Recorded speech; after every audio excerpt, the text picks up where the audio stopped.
Chicos, ya empezamos ya la segunda clase del día. Felicitaciones nuevamente a los chicos que se conectan desde primera hora.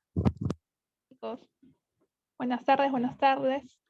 Ahora enciendo mi cámara. Muy bien, ya me pueden ver, ¿sí o no? Sí se ve. Sí. Hola, Billy. Owo, esos dos ojitos y la W. Buenas tardes, buenos días, Fabián. Muy buenos días a todos los chicos que se conectan primera hora. Me alegra bastante no estar tan solitos. Somos 20 participantes, han aumentado, se han despertado, creo, recién a las 9. No importa, no importa, tienen que entrar a sus otras clases. Buenas, buenas, dice Nelson. Buenas, buenas, Nelson.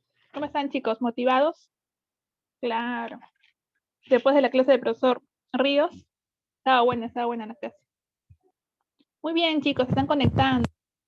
Pero ya que todos ustedes hayan respondido a mi formulario, necesito su información si es que van a participar en los simulacros presenciales que se van a hacer en agosto. Un momento, por favor. Ahora abro el chat para poder leer sus comentarios y sus dudas. One second, please. One second. Un momento, voy a buscar por acá.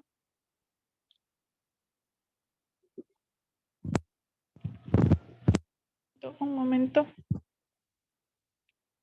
Muy bien. Mientras el profesor está listo para iniciar la clase, vamos a estar atentos.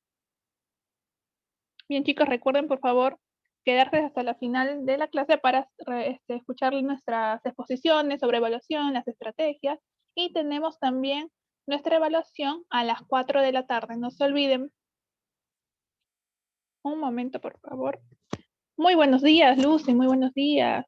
Muy buenos días, los chicos que se conectan a esta hora, temprano, puntual, minutos antes de las 10:20. Yo estoy anotando en mi mente. Bien, chicos, Damaris, Guamán Ulloa, muy buenos días. El chat con 2 diapositivas. Claro, 2 diapositivos, sí. Con un diapositivo estoy prendiendo mi cámara y con el otro estoy hablando. Espero que ya se pueda escuchar mejor, que no haya inconvenientes con el audio para poder entendernos. Nuevamente, buenos días, Ken. Si estábamos hablando de BTS, ya te cambiaste de foto. Muy bien. No veo bien, pero ok, ¿no se escucha? ¿Se escucha mal? Ay, profesor Rivas, ¿ya estará en línea? Señorita Ariana Moya, ¿cómo está? Muy buenos días, profesor. Lo coloco como coanfitrión. Ya, correcto, señorita, no hay problema. Muy bien, profesor. Ya puede iniciar su clase. Que tenga excelente clase, excelente día. Ya, del mismo modo, señorita. Muchas gracias. Jóvenes, buenos días, ¿qué tal? ¿Cómo están? Jóvenes, buenos días, ¿qué tal? ¿Cómo están? Muy bien, muy bien, muy bien. A ver, vamos a colocar.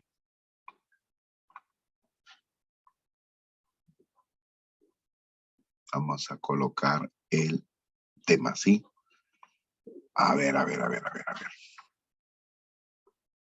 Esperas un ratito. Estamos a tiempo todavía, estamos a tiempo. A ver.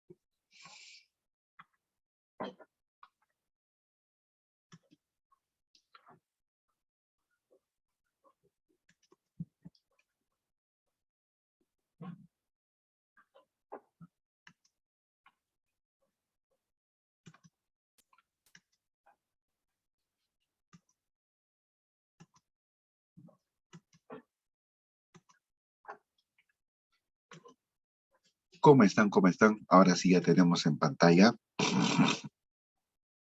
A ver, recuerda que la semana pasada, ¿sí?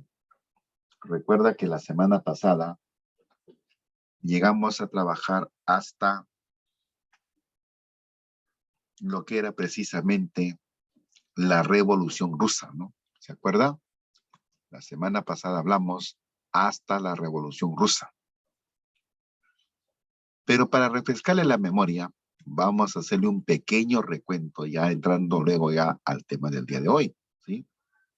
A ver. Revolución Rusa.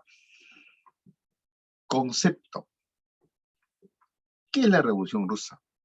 Concepto, dicen, ¿no? Concepto.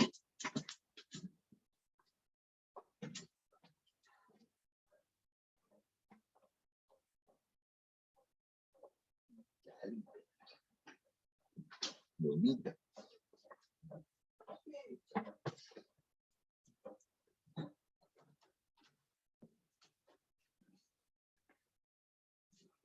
A ver. Mira. En pantalla dice proceso de lucha político-militar que enfrentó a los soviets. ¿Qué son los soviets? Consejos integrados por obreros, campesinos y soldados que habían tenido protagonismo ya en la revolución de 1905. Esa lucha contra el régimen zarista. ¿Qué dice por acá? Mi fuente auxiliar. Fue el proceso de lucha organizado por los trabajadores de Rusia para derribar a la monarquía zarista absolutista. La revolución llevó a la implementación de un gobierno socialista. Bueno, esa sería la consecuencia, ¿no? La revolución rusa que estalló en 1917 fue un evento de tal envergadura que sus consecuencias son comparables a las de la Revolución Francesa. Ambas cambiaron la estructura económica, social y política en sus respectivos países, y sus consecuencias fueron proyectadas mucho más allá de sus fronteras. La historia del mundo contemporáneo no se concibe sin la Revolución Francesa, pero tampoco sin la Revolución Rusa. Tiene su trascendencia, ¿sí?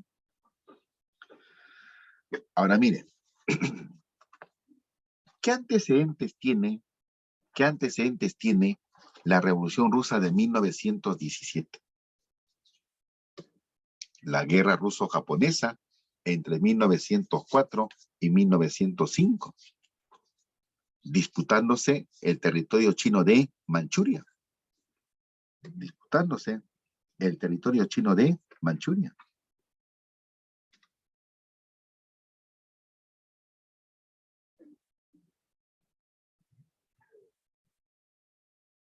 Muy bien.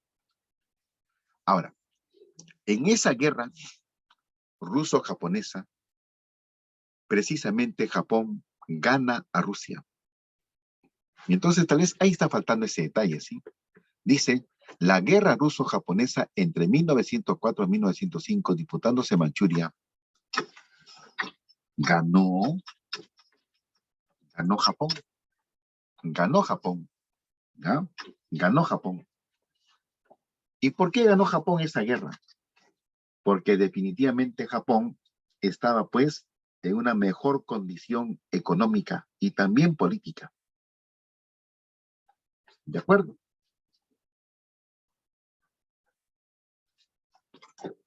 Japón estaba en una mejor situación económica y política. Ahora, también se sabe que Rusia no solo quería Manchuria, también quería Corea. Pero nos quedamos con Manchuria nomás para no generarle mayor confusión. Claro.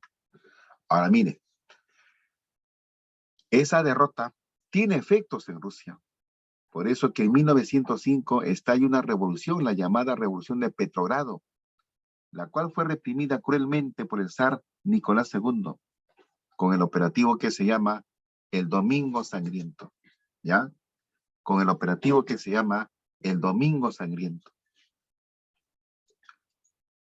Ahora, una de las consecuencias que deja esa revolución es precisamente la creación del Duma o Parlamento, el cual debía elaborar la Constitución.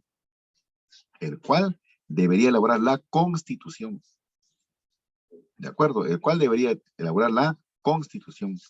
Pero el rey o el zar no accedió a ese pedido finalmente porque sabía que el Parlamento, a través de una constitución, le iban a controlar el poder, y lo que no quiere Zar es perder el poder. Ahora mira, ¿cuáles son las causas para esta revolución rusa? ¿Cuáles son las causas para esta revolución rusa? Pero antes, quiero leerte un ratito sobre esa revolución rusa de 1905, ¿ya? No te preocupes, el tema de hoy es relativamente asequible para recordar esto que estamos viendo ahorita, la revolución rusa, y lo que corresponde el día de hoy. No te preocupes, ¿sí? Mira, la revolución rusa de enero de 1905. En todo caso, por acá inclusive, vamos a colocarle por acá enero, ¿no? Con datos precisos, ¿sí? Enero 1905. Ahora sí. Fue una manifestación popular contra el hambre. Los obreros y campesinos rusos estaban descontentos, pues la guerra contra Japón agudizó la crisis económica. Habían perdido, pues sí. Domingo Sangriento. Se produce una manifestación de obreros en San Petersburgo, que para entonces se llamaba Petrogrado, que exigía una entrevista con el zar. El zar Nicolás II ordena represión y mueren un centenar de trabajadores. Más protestas obreras y campesinas en toda Rusia. Las huelgas paralizaban al país. Se produce incluso un motín contra el gobierno por parte de los marineros del acorazado Potemkin. El pueblo descontento se organizó en soviets, consejo integrado por, o asambleas integradas por obreros, campesinos y soldados. Los soviets reciben el apoyo de los liberales burgueses y de los partidos de tendencia marxista moderada. Ante la agitación social, el zar promete la instauración de la Duma, prometió la Duma, el Parlamento, elegido por sufragio universal. También legalizaba los partidos políticos, pero finalmente no lo cumplió. Sin embargo, pronto estas reformas políticas quedaron solo en el papel. El zar Nicolás II disolvía los parlamentos que consideraba contrarios a él y buscaba establecer un parlamento sumiso a su poder. Bien, eso es lo que pasa con la revolución de 1905. ¿Quedó claro? Ya. Ahora nos vamos a las causas para la revolución de 1917. Vámonos con las causas para la revolución de 1917. En primer lugar, lo que te dije la semana pasada y tienes que mantenerlo en vigencia. No hay revolución si no hay ideología, ¿sí? No hay revolución si no hay ideología. Y ahí está, la influencia del marxismo. Segunda causa, el desprestigio político del zar. Ese prestigio ya viene desde el momento en que perdió la guerra ante Japón. Se suma por lo cruel que fue al reprimir la revolución de 1905. Se suma el hecho de que no cumplió sus compromisos acordados tras la revolución del 5. Y su desprestigio va a ir en aumento por la crisis que se agrava y sobre todo la causa más determinante, su rotundo fracaso en la Primera Guerra Mundial. ¿Listo?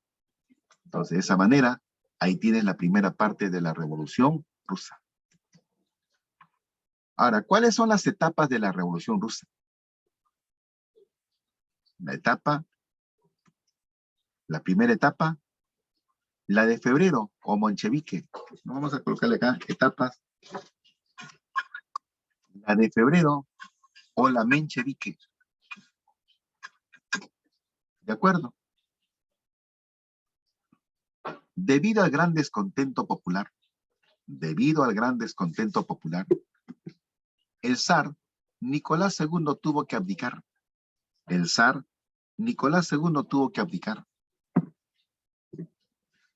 Lo hizo en favor de su hermano menor, el príncipe Mijael, quien manifestó incapacidad para gobernar y también renunció. La abdicación de Nicolás II fue el mayor logro de esta etapa revolucionaria. Pero no era suficiente para los cambios que Rusia quería. No era suficiente para los cambios que Rusia quería o pretendía. Sobre todo, por lo que vamos a leer a continuación. Sobre todo, por lo que vamos a leer a continuación. Dice ahí, tras esto, se instauró un gobierno republicano de tendencia moderada, es decir, gobernaron los mencheviques. De tendencia moderada, es decir, gobernaron los mencheviques.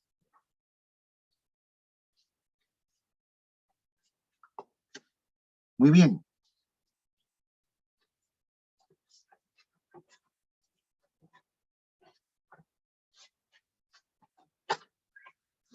Muy bien. A ver, sigamos.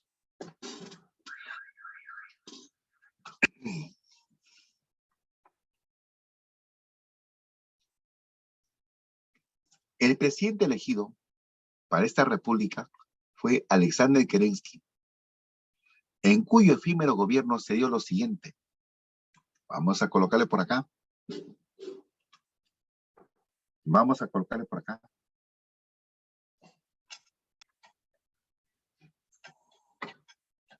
Tuvo que enfrentar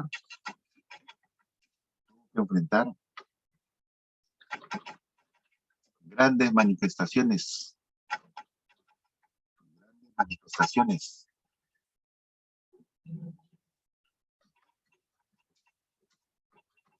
Contra la guerra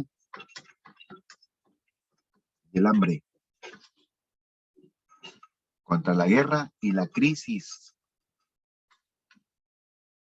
Y la crisis que tiene que tratar de solucionar.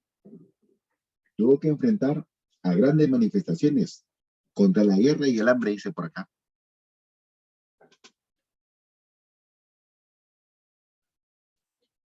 Aplicó reformas superficiales insuficientes para solucionar los problemas, la situación de caos y crisis que Rusia vivía.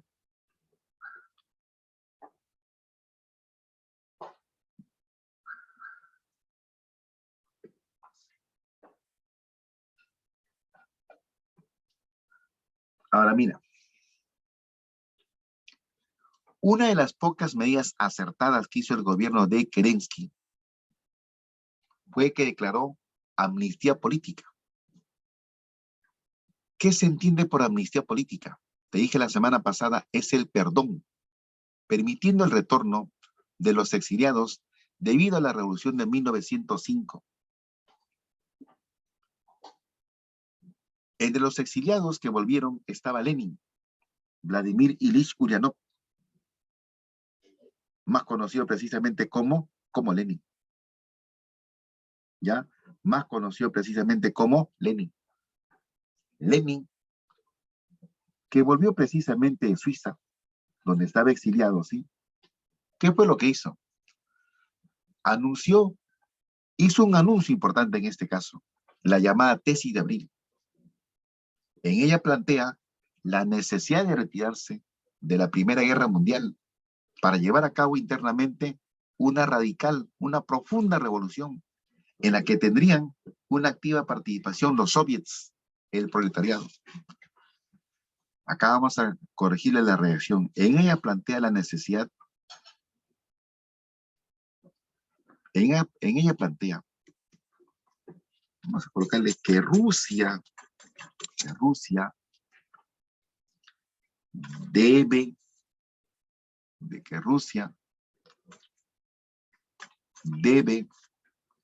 retirarse de la Primera Guerra Mundial. Su presencia en la Primera Guerra Mundial ya no tiene sentido, porque Rusia está que pierde y pierde.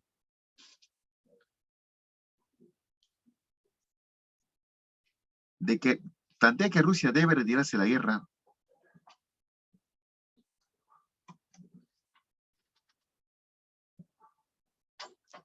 e internamente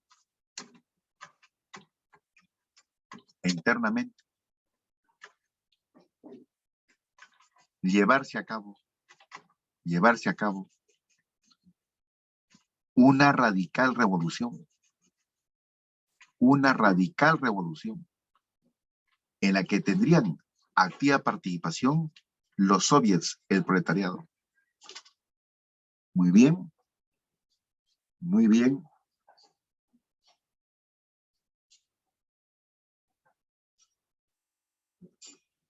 El error más grande que cometió Kerensky, fue el anuncio de que Rusia debe continuar participando en la Primera Guerra Mundial. Dice entonces por acá, Kerensky anunció que Rusia debe continuar participando en la Primera Guerra Mundial. Esto provocó la reacción de los bolcheviques, quienes asaltaron el Palacio de Invierno, mientras Kerensky ya estaba escapando rumbo a Francia. Muy bien. Entonces, ¿qué viene a continuación? ¿Qué viene a continuación? La siguiente etapa de la Revolución Rusa, la de octubre, o la bolchevique, que precisamente viene a ser la revolución más radical.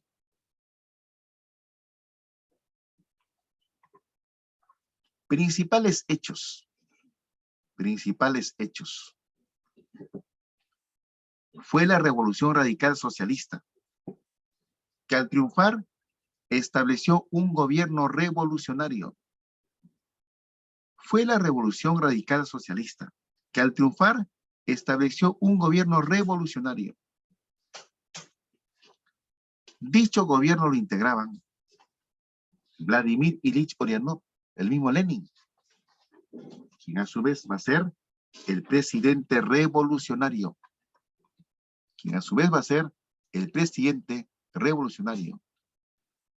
A ver, mi estimado Eduardo, parece que Eduardo recién se está sumando al grupo, ¿no? Eduardo, no te olvides que yo comparto los resúmenes. Así que no hay necesidad, mi estimado Eduardo, de que estés haciendo captura de pantalla. Yo al final comparto los resúmenes. ¿Sí, Eduardo? Ah, ya. Ya, Eduardo, no te preocupes, vamos a complacerte. Ya. A ver, Eduardo, tómale la captura de pantalla al toque.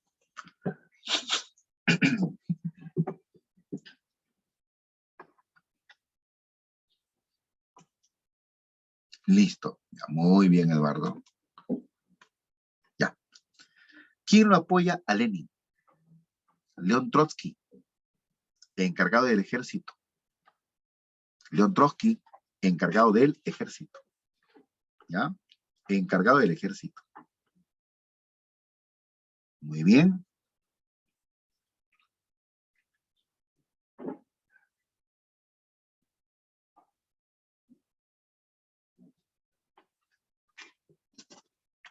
José Stalin, a cargo del Partido Comunista Ruso.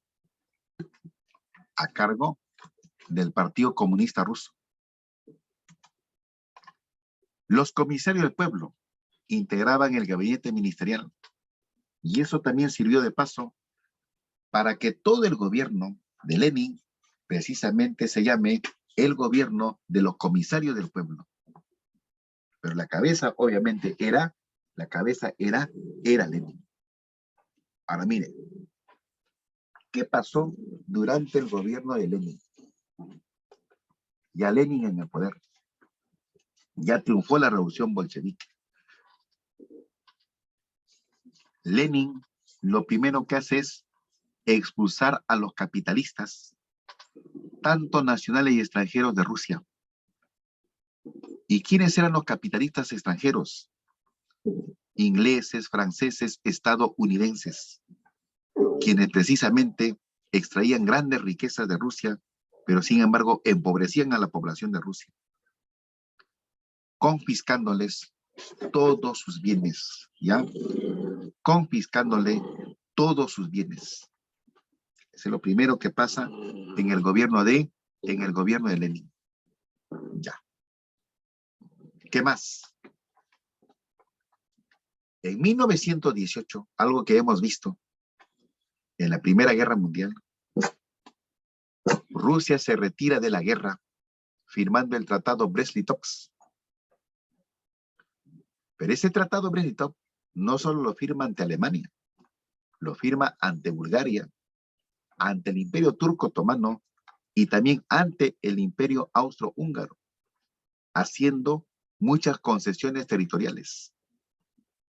Y con eso se retiró de la guerra.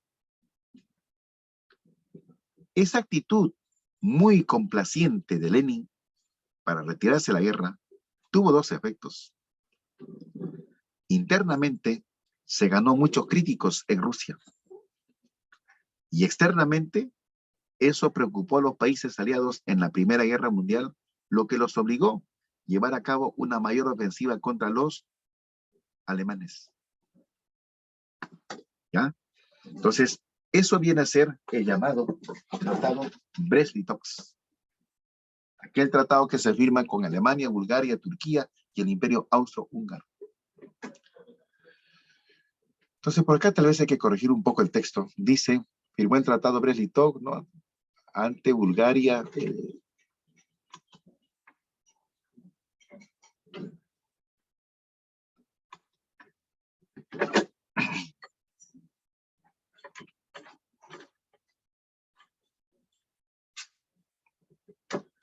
Ya.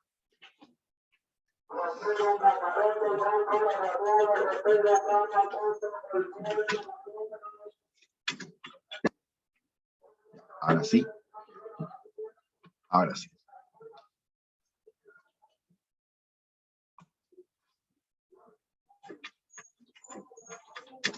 Ordenó fusilar, o en todo caso, ordenó el fusilamiento, sería, de toda la familia, de toda la familia zarista, hasta la tercera generación. ¿Y cuál es el motivo de ordenar el fusilamiento de toda la familia de zar hasta la tercera generación? Hay una razón, ¿sí? Hay una razón. Dice por acá, Lenin ordenó la ejecución de Nicolás II y toda su familia. El objetivo era que en el futuro no haya un regreso del zarismo, como así ocurrió ¿dónde? ¿Te acuerdas? Como así ocurrió en Francia. Como así ocurrió en Francia. ¿Por qué crees que tras la decapitación de Luis XVI, años más tarde, al trono francés regresan Luis XVIII y Carlos X? Eso hemos visto en las revoluciones liberales.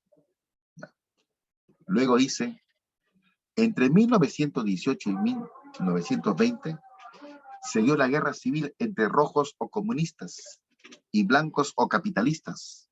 Lo ganaron los rojos aplicando el comunismo de guerra. ¿Qué cosa es comunismo de guerra? Dice por acá, el ejército rojo bolchevique, bajo la dirección de León Trotsky, se enfrentó al ejército blanco, integrado por los contrarrevolucionarios mencheviques, burgueses y terratenientes, apoyados por capitalistas extranjeros. Todos ellos eran los blancos, ¿sí? Todos ellos eran los blancos. Los contrarrevolucionarios eran conscientes que si Lenin tomaba el poder, nacionalizaría la industria y la tierra. Trotsky logró el triunfo militar y Lenin tomó el poder en Rusia.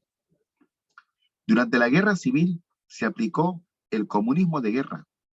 Este consistió en la confiscación forzosa de los productos del campesino para poder abastecer de alimentos a los soldados bolcheviques. Terminada la guerra, la economía estaba en estado crítico y la producción había caído gravemente. Luego dice, aplicó la nueva economía política precisamente para salvar a Rusia de esa crisis en la que se encontraba. El detalle está que esa nueva política económica o esa nueva economía política tenía rasgos capitalistas. De esta manera se estableció el capitalismo de Estado, que igualmente le costó críticas a Lenin. Mira lo que dice por acá. La nueva economía política lo estableció Lenin para salir de la crisis dejada por el comunismo de guerra. Consistió en una especie de mezcla de elementos socialistas y capitalistas. Temporalmente se permite la inversión privada en tierras agrícolas para incentivar la recuperación de la producción, aunque la industria y la banca quedaban en manos del Estado.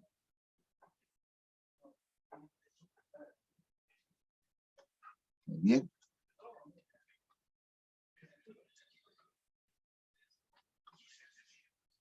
Acá le vamos a agregar.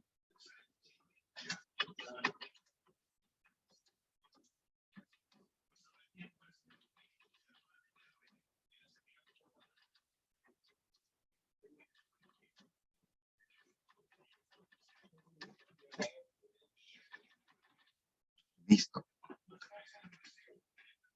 ¿Ya? Muy bien.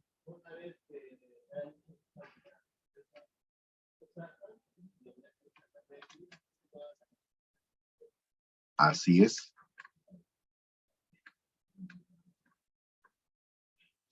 Ya. Vamos a colocarlo por acá.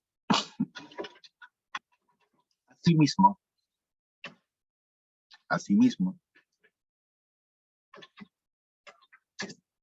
creó la Comisión Estatal para la Planificación Económica llamada el GOSPLAN. ¿Ya? Llamada el GOSPLAN.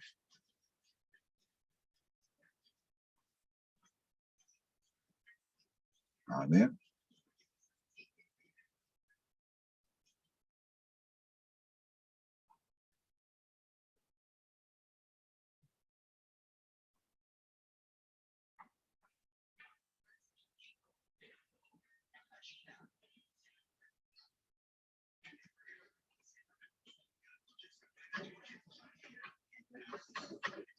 Ahora sí.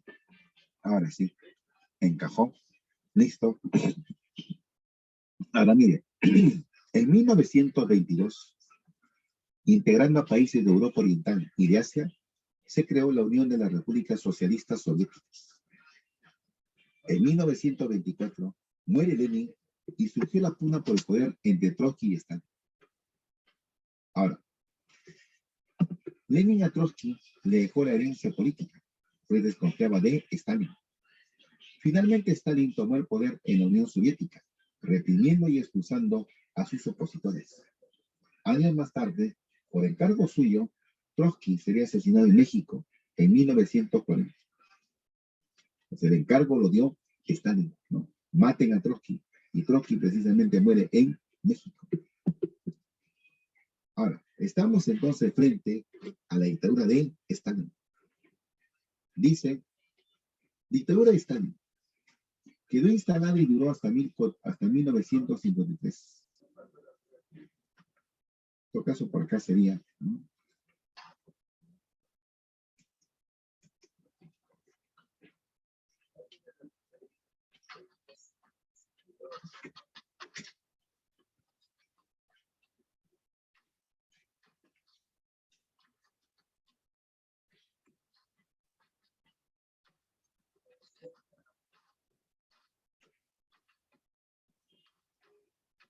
Ahora sí.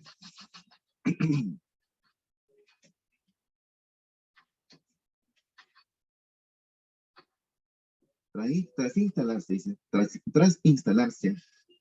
duró hasta 1953 y se caracterizó porque tras instalarse, duró hasta 1953 y ¿por qué se caracterizó? A ver, ser un sistema político y económico totalitario basado en fundamentos comunistas. Promover el lema de socialismo en un solo país, que aludía a una sociedad sin diferenciación de clases dentro de la frontera soviética. Crear un Estado con poder absoluto que acaparó las tierras, la propiedad privada, los bancos, los servicios, las fuerzas de producción e incluso los derechos y libertades humanas. Conformar una economía centralizada basada en la industria pesada de extracción de materias primas por sobre la industria agrícola, que padeció la supresión de tierras y de la propiedad privada. Controlar los medios de comunicación para censurar lo que no se quería que se hiciera público y difundir la ideología de Stalin y mostrarlo como el único líder. Lo llamaban precisamente el gran benefactor o padre de la Unión Soviética. Reprimir a quien se opusiera al régimen o al que fuera considerado una amenaza a través del miedo, la violencia y la muerte.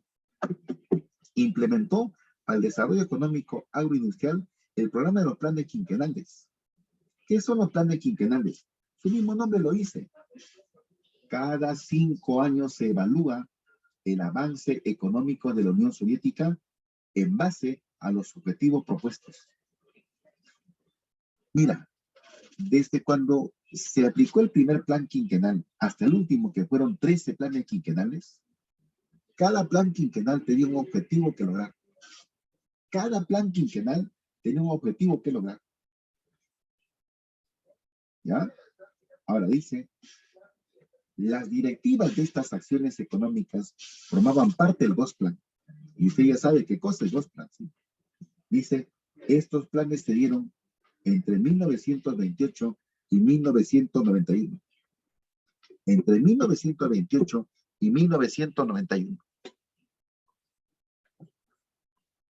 Stalin quiso evitar que la Unión Soviética quedara aislada del resto del mundo y gestionó su entrada a la Sociedad de Naciones o Liga de Naciones en 1934, con lo que tuvo posibilidades de acercarse políticamente a Gran Bretaña y Francia.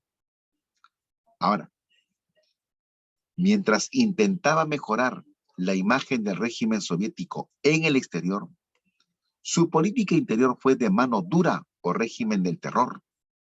Entre 1936 y 1938 se sucedieron los llamados procesos de Moscú, haciendo una purga de sus opositores en el ejército, en el gobierno y en el partido, deportándolos y fusilándolos tras juicios sumarios. Según registros del Gulag, donde estaban la mayor parte de los campos de concentración soviéticos, bajo el régimen estalinista estuvieron presos 1.300.000 personas y fueron fusilados alrededor de 700.000 soviéticos. O sea, quiere decir que el gobierno de Stalin fue también igual de totalitario, de represivo, como en su momento lo va a ser el gobierno de Hitler Mussolini. Como en su momento lo va a ser el gobierno de Hitler Mussolini. Muy bien.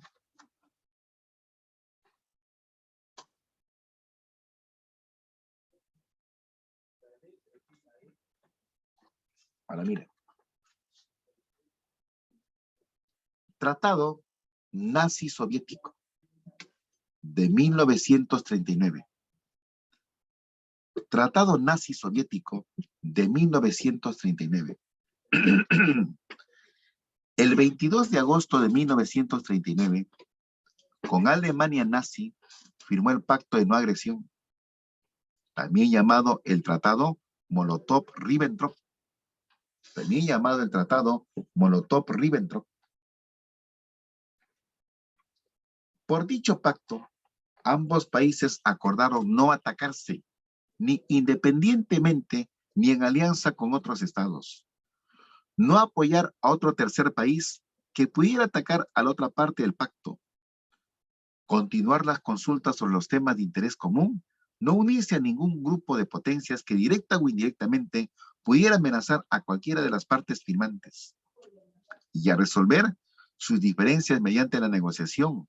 El pacto duraría 10 años. ¿Ya? El pacto duraría 10 años. Ya. ¿Qué más dice por ahí? ¿Qué más dice por ahí? A este tratado, ¿ya? A este tratado. A ver, vamos a ver.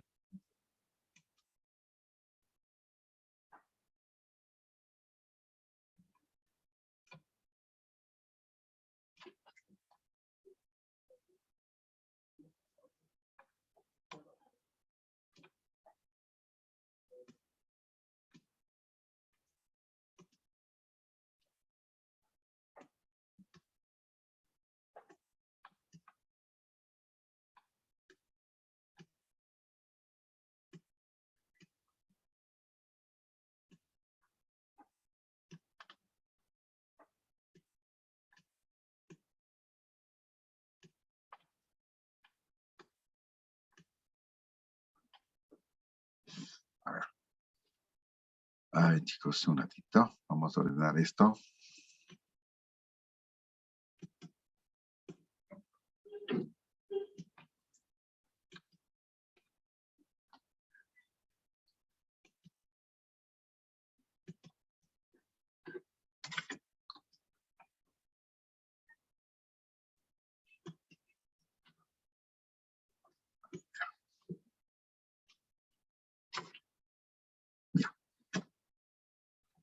A ver, ¿cómo lo ordenamos? Para que quede uno solo nada más. A ver.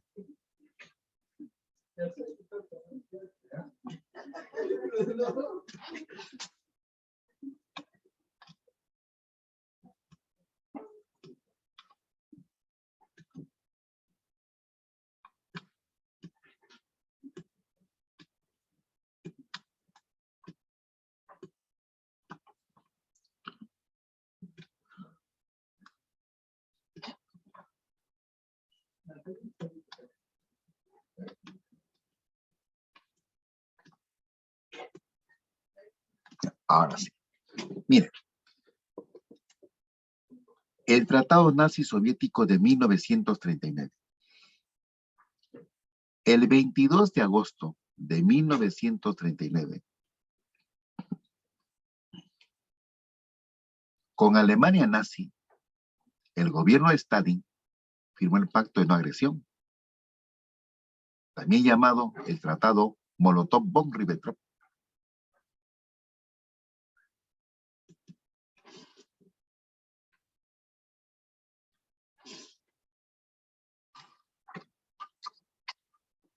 El acuerdo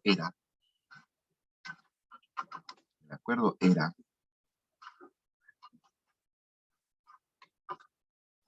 que ambos países no debían atacarse. No debían atacarse. Ni independientemente, ni en alianza con otros estados, ¿no? Lo que ya hemos leído. Ahora, más abajo le hemos agregado lo siguiente. A este tratado se le unió un protocolo secreto que dividía la Europa Oriental en zonas de influencia germana y soviética.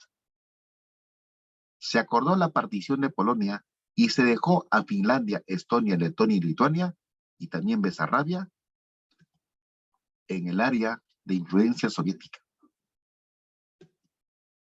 Por eso que estas repúblicas, especialmente las tres que están de rojo, pasaron a formar parte de la Unión Soviética. Ahí está. Entonces, mire, a ver, vamos a ordenar también esto. Dice, mientras ordenando, vamos leyendo, dice, así, cuando Alemania invadió Polonia el 1 de septiembre del año 1939, dando comienzo a la llamada Primera Guerra Mundial, dando comienzo a la llamada Segunda Guerra Mundial, perdón, las tropas soviéticas entraron en el país. Dice por acá, así.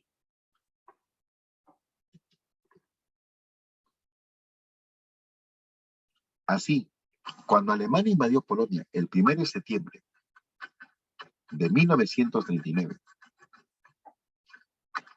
dando inicio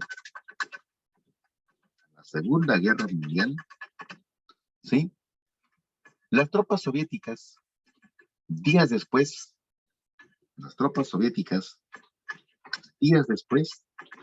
¿ya? Días después, entraron en el país, estableciéndose la mutua frontera en el río Bug. Ahora, en noviembre de 1939, cuando ya la guerra había comenzado, la Unión Soviética atacó Finlandia y la forzó a ceder el istmo de Karelia.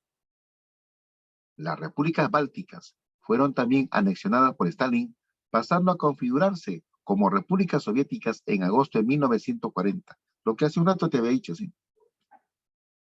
Finalmente, el pacto de no agresión fue roto por Hitler el 22 de junio de 1941, cuando las tropas nazis lanzaron la invasión hacia la Unión Soviética. Pero la pregunta siempre va a ser, ¿no? ¿Y por qué Hitler cambió de actitud?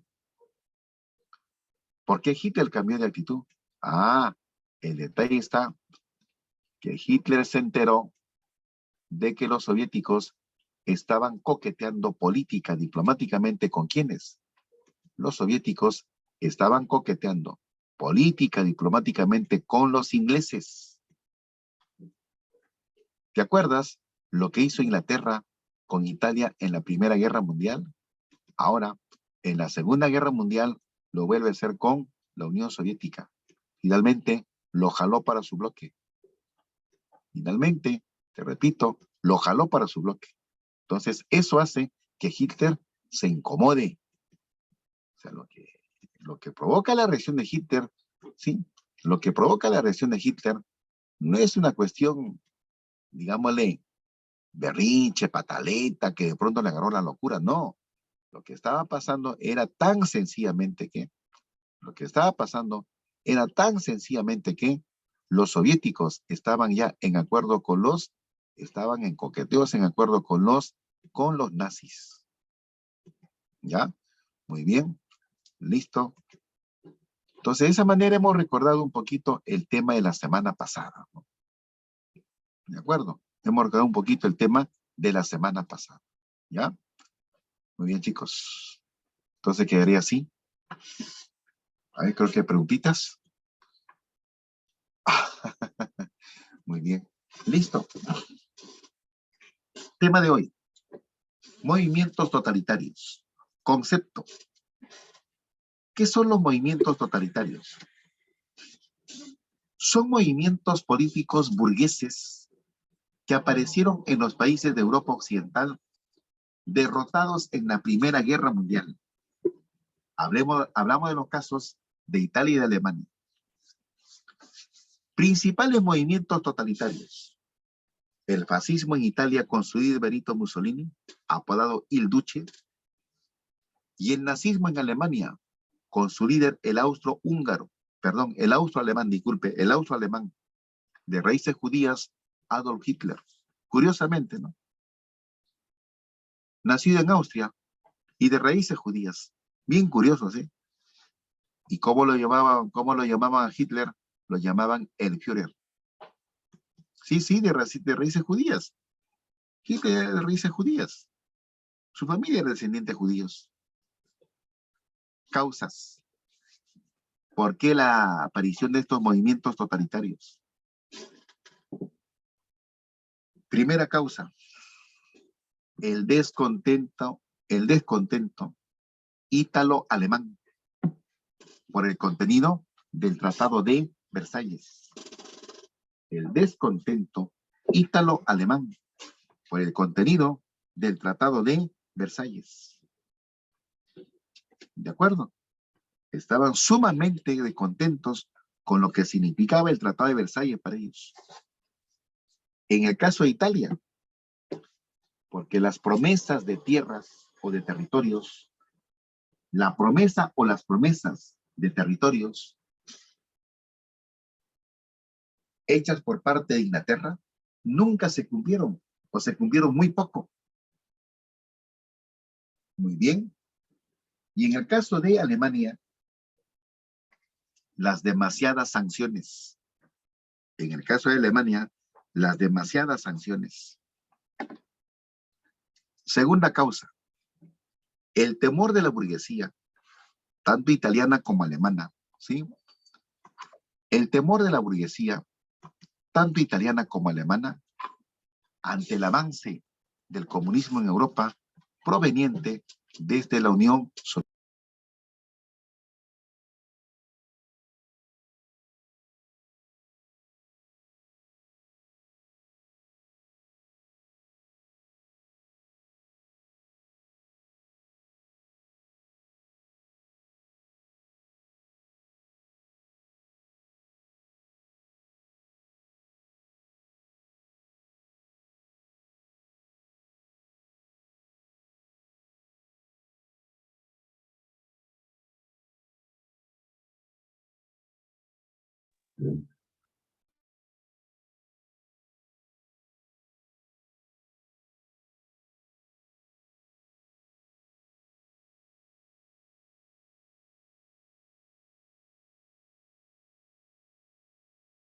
Vamos a continuar.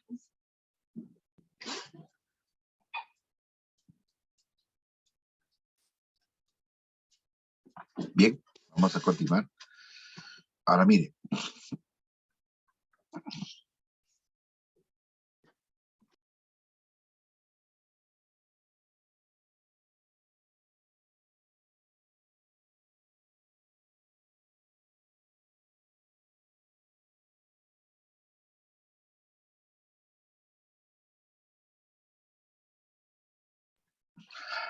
Bien, chicos, a ver.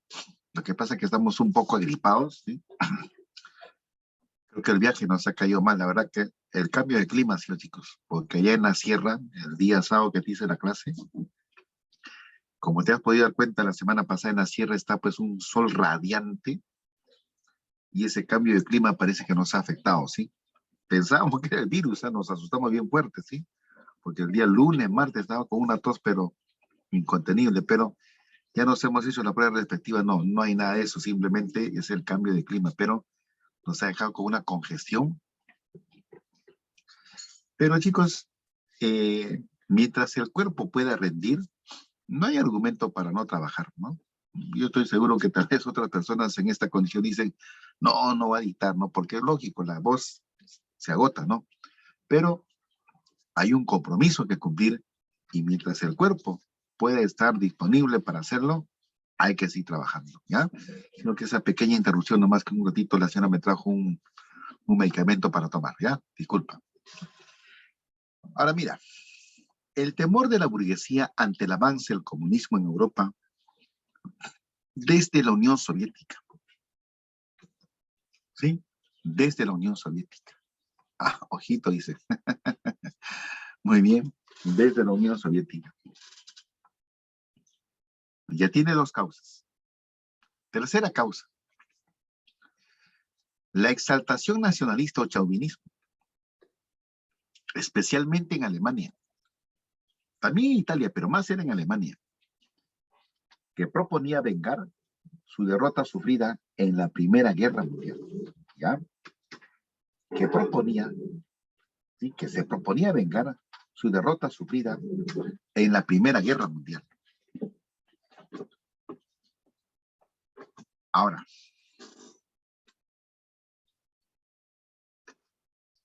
la crisis que estalla en Estados Unidos, la crisis económica que estalla en Estados Unidos, la crisis que estalla en Estados Unidos, ¿de acuerdo? Va a caer propicio para los intereses políticos de los dirigentes nazis y fascistas. Y mira lo que dice por acá.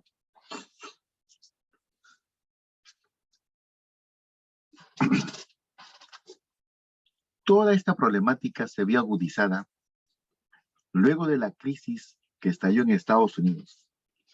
En Alemania, por ejemplo, la situación fue terrible. Se produjo la hiperinflación que llevó a la gran devaluación de la moneda, el marco.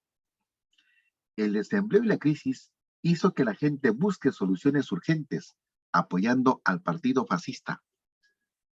Ah, entonces, dice acá, la situación de crisis económica y el descontento social que está en Italia, no solo por la guerra, sino también por la cuestión del crack del 29, va a ser muy bien aprovechado políticamente por estos dirigentes que se muestran ante el pueblo como los salvadores de la situación en la que se encontraban sus países.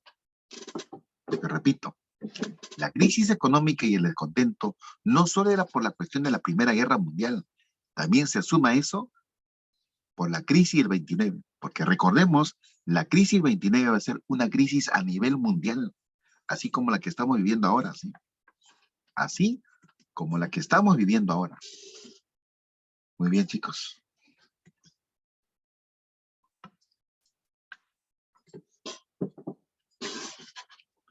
Vamos con el fascismo. ¿Qué características presenta el fascismo? Primero vamos con el fascismo y luego vamos con el nazismo. ¿Le parece? Ya. Características del fascismo. Líder Benito Amílcar Mussolini, así se llamaba, Benito Amílcar Mussolini. Bueno, déjalo como Benito Mussolini nada más. Revanchismo. Primera característica. ¿Qué es el revanchismo? Buscan vengar su derrota de la Primera Guerra Mundial. Buscan vengar su derrota de la Primera Guerra Mundial. Chauvinismo.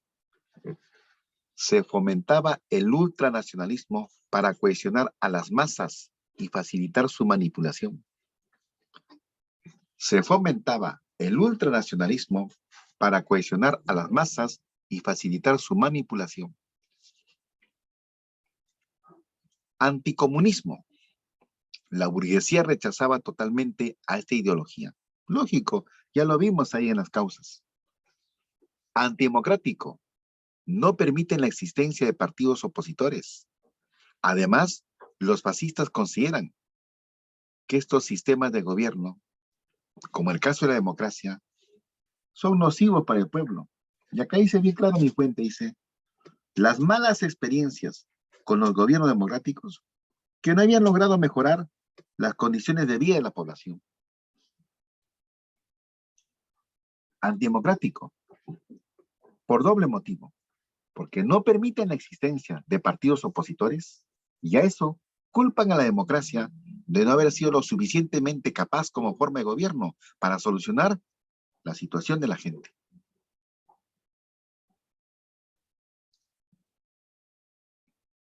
Uso de la historia. La historia es usada para la concientización de la gente. Usted habrá visto esa película titulada El niño de la pijama a rayas. ¿Sí la has visto, no? Ya. ¿O no la has visto? ¿Sí la has visto, no? Ya. En uno de los pasajes de la película, en una de las escenas, para ser más preciso, ¿te acuerdas que ese niño tenía a su hermana, una señorita, y el papá, que era un nazi, contrata a un profesor particular para que les enseñe historia? Otro curso no, para que les enseñe historia. Y no sé si te acuerdas otro pasaje más de esa película, cuando el profesor que llega a la casa para enseñarles historia, lo primero que le dice es de que Alemania fue grande. Entonces, ahí nomás date cuenta, así sea una película, cómo la historia era utilizada para la concientización de la gente. Y eso es algo que tal vez a nosotros nos falta mucho. Con eso no te estoy diciendo que hay que ser nazis, no lo tomes así. Pero para entender la situación que estamos viviendo, eso nos hace mucha falta. La historia, cuando se utiliza de buena manera para concientizar a la gente, no fanatizarla, sino para concientizar a la gente, es buena. Si a nosotros la historia nos hubiesen enseñado para concientizarnos, hace rato que el APRA no volvía a gobernar. Hace rato que no existía el fujimorismo. Y por qué no, tal vez no hubiese aparecido Sendero. Pero precisamente toda la historia atropellada, enredada, violenta que hemos tenido, es consecuencia, sinceramente, aunque no lo crea, de no conocer nuestra historia. Y eso lo vemos en las preferencias profesionales, ¿no? Yo le pregunto al salón, así conscientemente, ¿cuántos chicos hay que postulan a la escuela de historia? Posiblemente no haya uno solo. Pero bueno, está bien, nadie le está obligando a que sea historiador. El detalle está que nuestra historia deberíamos conocerlo. O sea, en ese caso, por ejemplo, a los nazis, a los fascistas, hay que reconocerles su mérito. Que si en algún momento cautivaron tanta gente a favor de ellos, fue porque precisamente impulsaron el conocimiento, el estudio de su historia. Así es, chicos. Ahora, pues, nosotros nos admiramos al ver, por ejemplo, a Japón, al ver, por ejemplo, a Inglaterra, Francia, como países de primer mundo, ¿no? ¿Tú sabes cuál fue uno de los factores para que lleguen a ser esa condición de países? Conocer su historia. Conocer su historia. Aunque no lo crea. Sí, conocer su historia. Saber su historia. Cosa que en el caso nuestro, La clase política que nos gobierna hace mucho tiempo no nos permite que tengamos ese derecho. O sea, nos imponen la historia que ellos quieren, ¿no? Y ahí, date cuenta nada más ahorita qué está pasando. Por esa payasada, ¿no?, que están haciendo, cree que es un secuestro de periodistas. Ya han salido a pedir que a esos ronderos lo procesen y les pidan 20 años de prisión. ¿Te das cuenta? Y como ellos tienen los medios de comunicación, a la gente ingenua les hacen creer, pues, ¿no? Pero uno no muerde este anzuelo, pues. Uno ya sabe por dónde va la cosa. Y aunque no lo crea, todo eso es historia. Muchas veces la historia nos la venden de manera muy falseada y nos hacen ver a grandes personajes, nos hacen ver a personajes delincuentes como grandes, ¿no?, salvadores de la historia acá en el Perú. Me refiero a los presidentes, ¿no? Allá no era así. Y en varios países eso no se ha dado. Por eso que están en el nivel que están. ¿De acuerdo? Muy bien, chicos. Salimos de esto, espero no haberlo incomodado. ¿Qué otra característica más? El culpa líder, quien debía tener una buena oratoria y ser carismático. Hitler, Mussolini, podían hablar horas y horas ante la masa de gente. La gente no se iba porque tenían carisma y una muy buena oratoria. Totalitarismo. Su propósito es llegar al gobierno, tomar el control del Estado y una vez que lleguen al poder, ejercer el control absoluto sobre toda la población. Corporativismo. Buscan conciliar los intereses de la burguesía y el de los obreros. Así eliminarían tanto la lucha de clases como la existencia de sindicatos. Porque recuerda que sencillamente ellos no quieren ningún tipo de oposición. Ellos no quieren ningún tipo de oposición. ¿Cuáles son los principales hechos que están ligados al fascismo? En 1922 se dio la marcha sobre Roma. Lo hizo Mussolini acompañado de las camisas rojas, de las camisas negras. Lo hizo Mussolini acompañado de las camisas negras.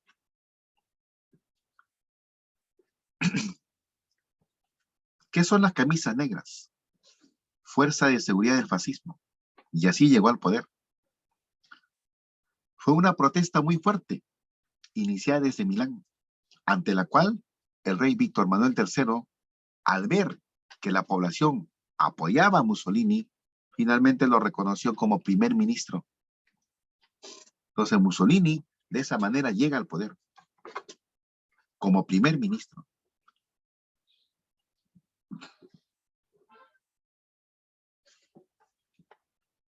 En 1926 se da la ley Rocco, la que establecía que un solo partido político debe existir en Italia. Por lo tanto, el fascismo no tendría oposición. Se iniciaba de esta manera la dictadura del partido único.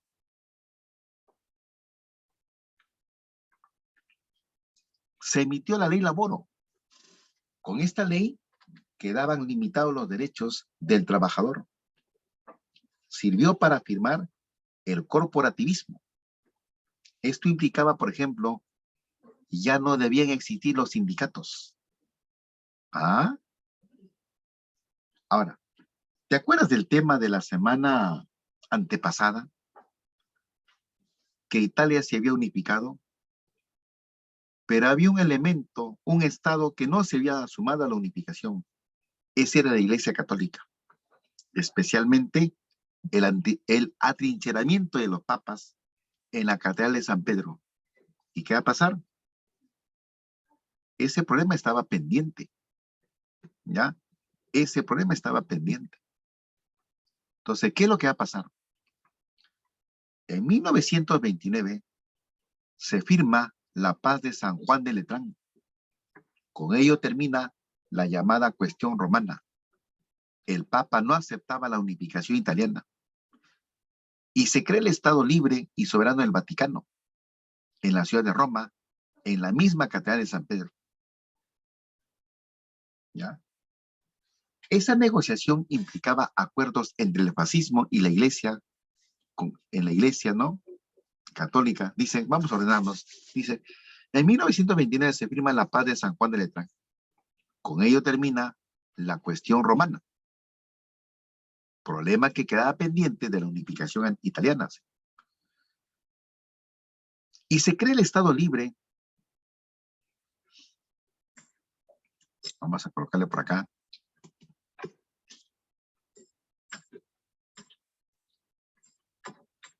Se crea el Estado libre y soberano del Vaticano. En la ciudad de Roma, por caso, ahí está un poquito errado el dato. Ese tiene que ir al final.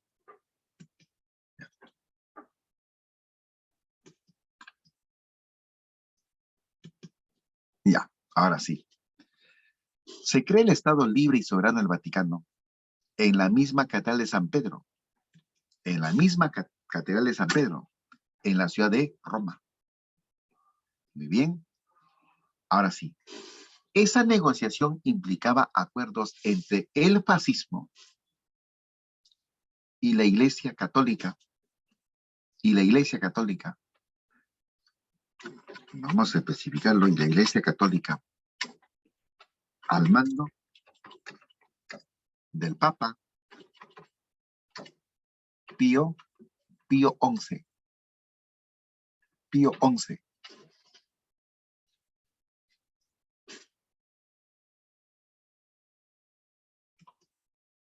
Dice acá, implicaba acuerdos. Es decir, esta última fue cómplice de los abusos totalitarios, incluso durante la Segunda Guerra Mundial. Ya, y a lo que quiero llegar es a lo siguiente. Jovencito, señorita, cuando los fascistas mataron cualquier cantidad de negros en Etiopía, ¿la Iglesia Católica protestó? ¿Los condenó? No. Jovencito, señorita, cuando los nazis exterminaron más de 7 millones de judíos durante la Segunda Guerra Mundial, ¿la Iglesia los condenó? No. Cuando Franco, el general Franco, pasó a gobernar de manera dictatorial en España, ¿sabe quién lo apoyó? La Iglesia Católica. Así que la Iglesia, por favor, con todo el respeto del caso, la Iglesia no es una institución tan pura, tan casta que digamos. Tiene su rabo de paja, ¿sí? Tiene su rabo de paja. Muy bien. Y eso ha sido desde antes. Acuérdate, ¿quién convocó a la guerra de cruzadas? ¿No fue la Iglesia? ¿Y qué pasa en una guerra? ¿En una guerra no hay muertes? Entonces la Iglesia está invocando a la muerte, por Dios. Burlando el quinto mandamiento. ¿Qué dice el quinto? ¿Qué dicen los mandamientos en general? Dice, no usar el nombre de Dios en vano. Y la misma Iglesia lo incumplía. No matar, la misma Iglesia lo incumplía. ¿Te das cuenta? Así es. Así es. No te estoy engañando, ¿sí? Suena fuerte, ¿no? Pero así es, ¿sí? Muy bien, chicos. Ahora, justo lo que te decía, ¿ves? Ahí está. En 1934, tras arrasar con la población negra de Abisinia en Etiopía, comenzaba el desarrollo del imperio fascista. El régimen fascista hizo pactos con Alemania y Japón, que han así conformado el eje Berlín-Roma-Tokio, que los va a conducir directamente ¿hacia dónde? Hacia la Segunda Guerra Mundial. Profe, ¿qué representan cada una de las imágenes que están ahí abajo? La que está al lado izquierdo, la marcha sobre Roma. La que está en el centro, el encuentro entre Mussolini y Hitler. Y la que está a la derecha, la firma del Tratado de San Juan de Letrán o la Paz de San Juan de Letrán. ¿De acuerdo? Muy bien, chicos. Siguiente lámina. Partido Nacional Socialista Alemán, que de socialista solo tenía el nombre. Más lo conocemos como el nazismo. Aunque ese partido tiene su antecedente, ¿sí? Tiene su antecedente.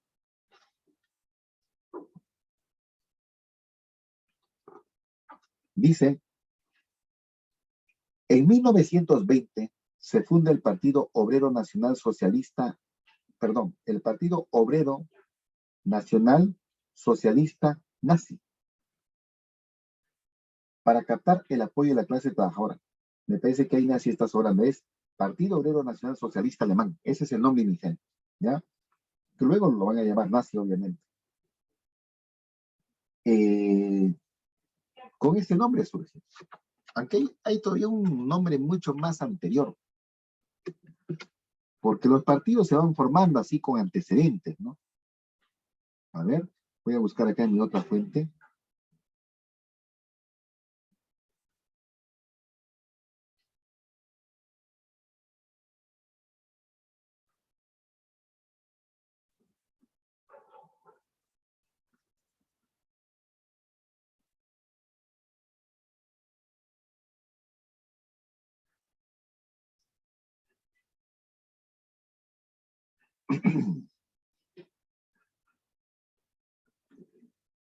Claro, mira, ve, acá dice algo, ve. Anton Drexler fue un político alemán, líder del Partido Obrero Alemán, posteriormente renombrado como el Partido Nacional Socialista Obrero Alemán, que más tarde fue el nazismo. Pues. O sea, inicialmente surge con el nombre de Partido Obrero Alemán, que más tarde va a ser el nazismo. Bien, listo. A ver, dice, líder, Adolf Hitler. ¿Qué características presenta o manifiesta el nazismo? Idea de la raza superior aria germánica, la única que debía gobernar en el mundo por tener la pureza racial. Otra característica, difundir la política del antisemitismo contra los judíos. Los judíos deben desaparecer porque les han quitado sus tierras históricamente, se han apropiado de sus tierras y cuando han gobernado sus tierras han perdido guerras. Por eso que el anhelo nazi es desaparecer a los judíos. Manifestaciones de xenofobia y homofobia. Xenofobia, rechazo al extranjero. Homofobia, rechazo a los homosexuales. ¿Tú crees que en los tiempos nazis estos personajes o estos seres humanos que también son como tal, ¿no? Hay que reconocer sus condiciones de seres humanos. Los homosexuales, ¿tú crees que hubiesen hecho marchas en Berlín, en Múnich? Nada. Los nazis los hubiesen reprimido, capturado y mandado a los campos de concentración, si no es directamente a los centros de exterminio, porque esa era su política. ¿Ya? Muy bien. Claro. Manifestación de rechazo a mendigos y gitanos.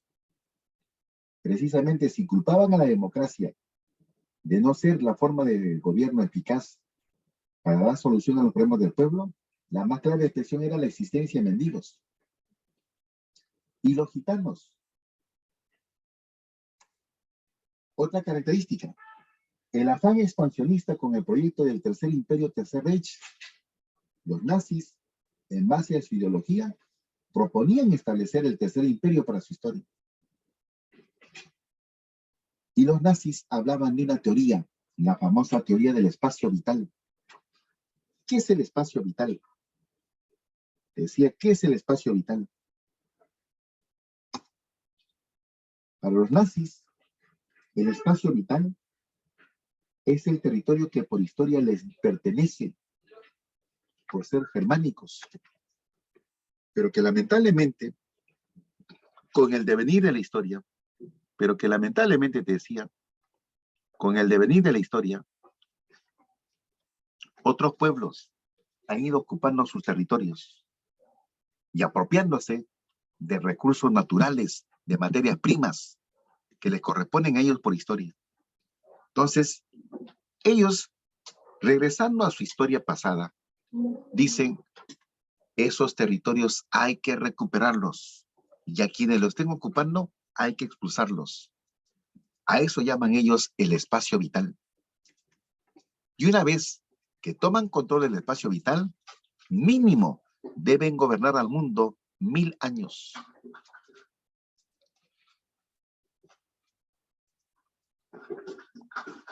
Así es, María Alexandra. Mussolini llega al poder por presión del pueblo. Mussolini llega al poder por presión del pueblo. La marcha, pues, ¿no? La marcha fue efectiva, sí. Bien. Entonces, ya sabe, por favor, qué cosa es espacio vital. Y eso los nazis lo venían pregonando ya desde el siglo XIX. ¿Ya? A ese espacio vital se llama también Lebensraum. Lebensraum. Muy bien. Listo, chicos. ¿Cuáles son los principales hechos? ¿Cuáles son los principales hechos? ¿Ya? Los principales hechos del nazismo. En noviembre de 1923 se dio la famosa marcha o Putsch sobre Múnich, o también llamada la marcha de la cervecería. Fue contra el presidente de la República de Weimar, Federico Ebert. Las camisas pardas apoyaron a Hitler, pero la marcha fracasó. Hitler fue enviado a prisión y ahí escribió su famosa obra, Mi lucha o Mein Kampf. Mi lucha o Mein Kampf, considerado el libro base del diario nazi, el libro Ideología del nazismo. Ahora, pasan los años, ¿sí? Y acá alguien dice bien clarito, en la cárcel, Hitler escribe su obra Mi lucha. En él justifica la necesidad del expansionismo con la tesis del espacio vital. Hitler sostenía que la raza superior alemana debía tener el espacio territorial amplio que le permitiría o que le permita desarrollarse como nación. Tras salir de prisión, Hitler ofreció convertir a Alemania en una gran potencia militar e industrial. Aprovechó su gran habilidad para la oratoria y logró impulsar en la población un sentimiento ultranacionalista. Tuvo gran apoyo popular. ¿Sí?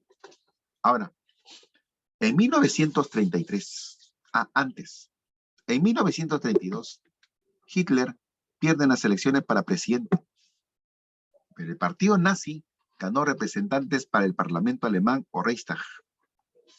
Ganó representantes, vamos a colocarle por acá, para el Parlamento alemán o también llamado Reichstag.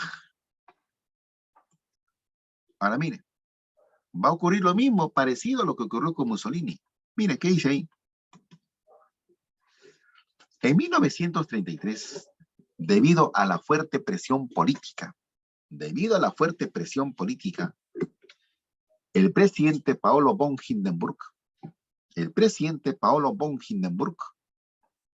convocó a Hitler para que se sume a su cuerpo de gobierno como canciller. De esta manera, Hitler llegaba al poder.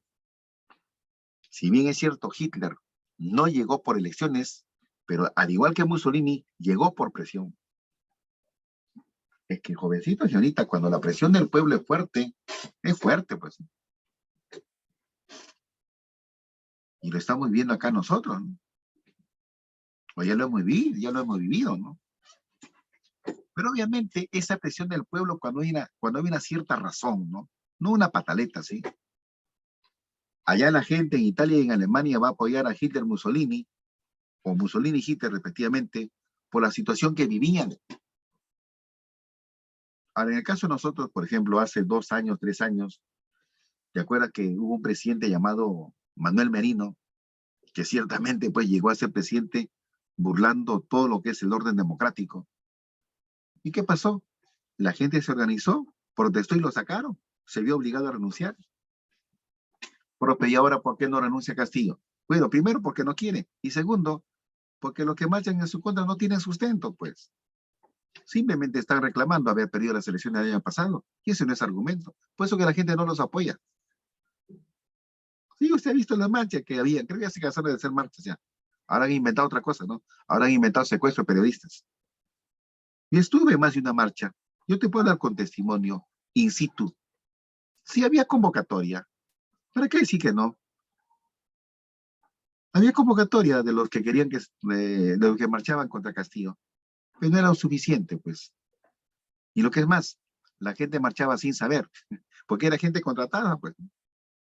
O sea, los que realmente marchaban por convicción, o sea, los que realmente marchaban sabiendo por qué marchaban, eran unos cuantos. Yo creo que no sé si te conté a ti o otro salón le conté. Yo fui para una marcha, una de las últimas que hicieron, fui con mi hijo, para ver, para observar. Y como nos gusta ser cargosos a veces, ¿sí? Le preguntamos a un jovencito, ¿y por qué estás marchando? Ah, dijo, estamos en comunismo, pues. ¿Comunismo? ¿Dónde el comunismo? No entiendo. Que ya llegó el ejército rojo de la Unión Soviética por acá, que está vivo Guzmán por acá. Dije, no, no hay nada de eso. A la chica le preguntamos, ¿por qué estás marchando? Ajá, y la chica fue más sincera, como ya nos ve con edad, nos dijo, es que tío, la paga está buena, 50 lucas por marchar. Imagínate, pues, no hay convicción. En cambio, allá esas marchas, ¿sí? Esas marchas eran por convicción. Y ahí está, lo presionaron al presidente Hindenburg, y Hindenburg simplemente tuvo que aceptar, ¿sí? Que Hitler tenía una gran popularidad y lo aceptó como su canciller. Pero Hindenburg ya estaba viejito, pues, ¿sí? Mira, ¿cuánto tiempo vivió Hindenburg? Porque ese Hindenburg lo hemos visto en la Primera Guerra Mundial. Hindenburg tiene 53 más 30 son 83, tiene 87 años. A los 86 años lo convocó a Hitler para que sea su canciller y a los 87 se murió. Ahí te dejamos ese caso. Ya. Lo concreto es que Hitler ya está en el poder. En febrero de 1933, oh sorpresa, se incendió el Reichstag o Parlamento alemán. Qué curioso, ¿no? Culpando a los comunistas. De esa manera se inició una fuerte persecución contra ellos e inclusive se capturó a un supuesto autor de ese atentado, un joven neerlandés, dígase holandés de otros tiempos, un joven neerlandés llamado Marinus van der Lubbe, como presunto autor del atentado. Inclusive lo procesaron y lo sentenciaron a muerte. Años más tarde, cuando se revisó el caso de ese Marinus van der Lubbe, resulta que Marinus van der Lubbe no tenía nada que ver con el atentado y posterior a su muerte lo declararon inocente. ¿Qué sentido tiene que ya de muerto lo declaren inocente? ¿Sí? Era una patraña, era un complot para buscar el pretexto, ¿no? Y perseguir a los comunistas. Y esto me hace recordar un poco lo que hizo Fujimori en el año 2000, ¿no? De eso tampoco hay que olvidarse. Recuerda que la historia no hay que olvidar. El pueblo que olvida su historia está condenado a repetir los mismos errores. El señor Fujimori quiso quedarse en el poder una vez más, del 2000 al 2005. Pero el señor Toledo ya le había hecho una marcha, una protesta, justo el día que Fujimori asumía la presidencia. Una marcha, pero multitudinaria, en la cual también participé, por si acaso. Soy testigo de eso, joven para aquel entonces, ¿no? Y estamos hablando de hace 22 años. Tenía para entonces yo 30 años nada más, ¿sí? Un poquito más, 32, ¿sí? Entonces, ¿qué es lo que pasa?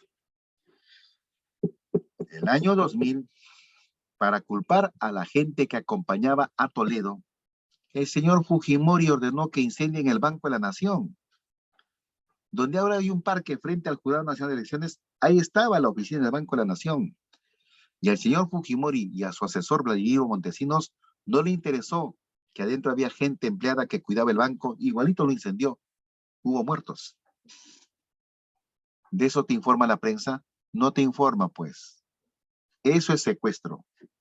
Eso es atentado. No supuestamente lo que pasa con los periodistas, ¿sí? Bueno, en fin. Entonces, eso se llaman sabotajes. Eso se llaman complots. ¿De acuerdo? Entonces, lo que hace Hitler, comparando las situaciones, ¿sí? Bueno, siempre bueno comparado, ¿sí? Lo que hace Hitler es crear un argumento para perseguir a los comunistas.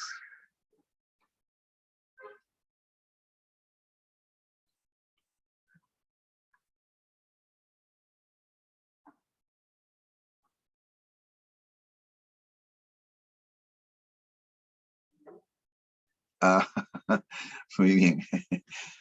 Ya, no te preocupes. Listo. Sigamos. En 1934, Ya a sus 87 años de edad, muere el presidente Paulo Hindenburg y Adolfo Hitler asume todo el poder y dará inicio al régimen totalitario nazi. Una vez estando con todo el poder en su mano, con todo el poder en sus manos, perdón, ¿qué es lo que hace Hitler?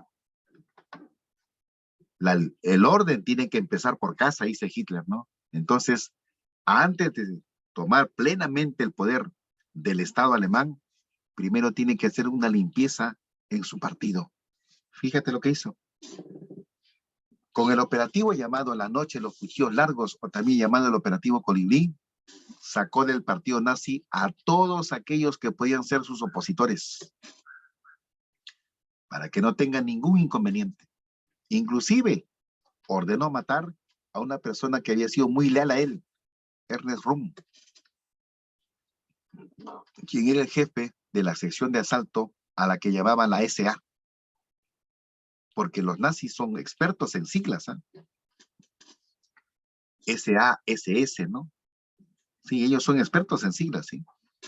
La SA, la fuerza de asalto o la sección de asalto, fue desplazada por la SS, que eran las escuadras de protección en favor de Hitler. O sea, concreto, hay una depuración de opositores dentro del nazismo por orden de Hitler, En 1936 se dio la ley de Nuremberg, de contenido antijudío. Con esa ley a los judíos se les restringieron todos sus derechos civiles. Se les impedía desempeñar cargos públicos y tener negocios.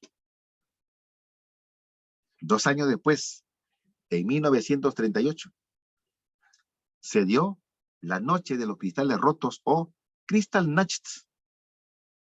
Kristallnacht fue la acción que dio inicio a la solución final o exterminio judío. Varias sinagogas, lugares religiosos de judíos y centros comerciales judíos fueron destrozados. Sus ventanales, de vidrio precisamente, fueron rotos. Por eso lo llaman la Noche de los Cristales Rotos, pues sí. Pero fueron cantidad de negocios judíos que fueron destrozados, que según cuenta la anécdota, la gente cuando caminaba, pues emitía sus pasos, emitían un sonido muy en especial, ¿no? ¿De acuerdo? Haciendo referencia a la Noche de los Cristales Rotos. Pero ¿qué más dice al costado? Los nazis asusaron y manipularon para esto a los sectores populares, es decir, a la gente común y corriente de Alemania. Le decían, si estamos haciendo esto, es porque los judíos nos han llevado ¿a qué? A una situación calamitosa para perder la guerra, para que nos impongan el Tratado de Versalles. Por lo tanto, tiene que sumarte a nuestra causa. Y ahí está, la gente creía. Los judíos fueron hacinados en los guetos. ¿Qué son guetos? Son guetos para aquel entonces, o guetos como también lo llaman, son así como conjuntos habitacionales, pero solo poblados por judíos y que los tienen controlados. Algo así como las reducciones que hizo Toledo aquí en el Perú, ¿no? Algo parecido, ¿sí? Pero ya eran en residencias. Entonces, estaban en los guetos, ¿ya? Estaban en los guetos y ahí los controlaban más fácilmente y de acuerdo a sus necesidades empezaban a enviarlos a los campos de concentración. ¿Qué son los campos de concentración? Campos de concentración son los lugares donde son asignados los judíos para trabajar en favor de la industria alemana. ¿Dónde estaban los primeros campos de concentración? ¿Dónde estaban los campos de concentración alemanes? En Múnich, en Lichtenberg y en Berlín. Ahora, María Alexandra, como siempre, me pregunta muy bien, María Alexandra, siempre te voy a agradecer, ¿sí? Profe, ¿por qué tanto odio a los judíos? Porque consideraban que los judíos, al expandirse en el mundo, habían logrado ocupar territorio que les pertenece a ellos. Y en cada lugar donde los judíos habían ocupado territorios, fueron formando países o fueron teniendo participación en esos territorios. Y finalmente desplazaron a los germánicos. Entonces, el odio era porque los judíos habían ocupado sus territorios y habían sacado provecho de esos territorios económicamente hablando. Y en parte no les falta razón, porque el judío no es pobre, el judío tiene plata en base al negocio. Los judíos son grandes comerciantes. Y aquí en Lima, Perú, han habido varias grandes casas comerciales cuyos dueños eran judíos, gente con mucho poder económico. Y un ejemplo más reciente, no sé si el tipo estará vivo todavía o ya habrá fallecido, pero ese Canal 2, al que llaman ahora Latina, ¿no? Claro, ese Canal 2, al que llaman Latina, el propietario era un judío. Mira, acá bien clarito ahí se ve.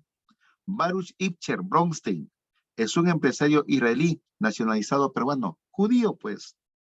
¿Dueño de qué? Dueño de Canal 2 en su momento. La verdad no sé qué fue lo que pasó. Fujimori le quita el canal, pero luego se lo devuelven, ¿sí?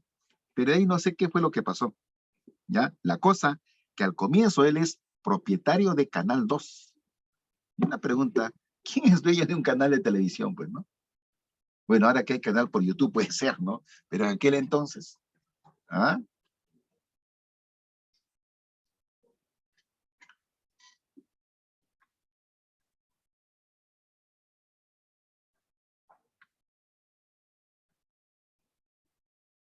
Así es, tiene razón. Sí, Alessandra.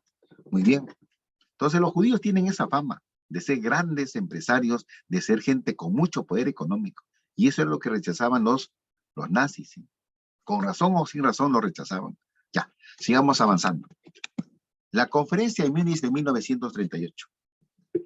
En la conferencia de Múnich de 1938 fracasó la política de apaciguamiento. No, María Alexandra, por favor, pobres somos nosotros. Los judíos tienen plata. ¿Por qué crees que están enfrentando tantos años de guerra contra los palestinos? ¿Ah? Ya vamos a ver eso más adelante, la guerra árabe-israelí, ¿no? Ya falta poco, porque viene la Segunda Guerra Mundial y ahí comienza ya la Guerra Fría. Ya. En la conferencia de Múnich de 1938, fracasó la política de apaciguamiento que propuso el primer ministro inglés Arthur Chamberlain. Cuando volvió a su país, fue muy criticado por haber permitido los caprichos expansionistas de Hitler. Para todo este proyecto, Hitler contó con el apoyo de la gran burguesía imperialista de Alemania. Dice, para todo este proyecto político, Hitler contó con el apoyo de la gran burguesía imperialista de Alemania. El propósito era convertir a su país en la potencia industrial del mundo. Nada iba a detener ese proyecto, tal como ocurrió en esta conferencia, en la cual, para que no se repita conferencia, ¿sí? En la cual, ya, en la cual se acordó, ¿sí? En la cual se acordó anexar una parte de Checoslovaquia de habla germana o habla alemana al Tercer Reich. El detalle es que no hubo consentimiento del gobierno checo. ¿Te das cuenta? No hubo consentimiento del gobierno checo. Igualito los nazis lo anexaron a su territorio. Ya, igualito lo anexaron a su territorio.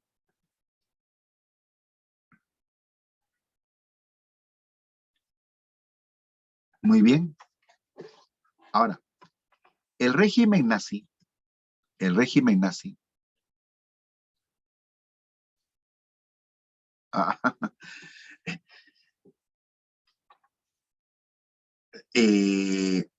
hubo un atentado, ¿no? Contra Canal 2, claro, ahora que recuerdo hubo un atentado contra Canal 2, ¿no? Eso lo hizo Sendero. No, eso no fue el RMTA, no fue el MRTA, fue Sendero Luminoso, ¿sí?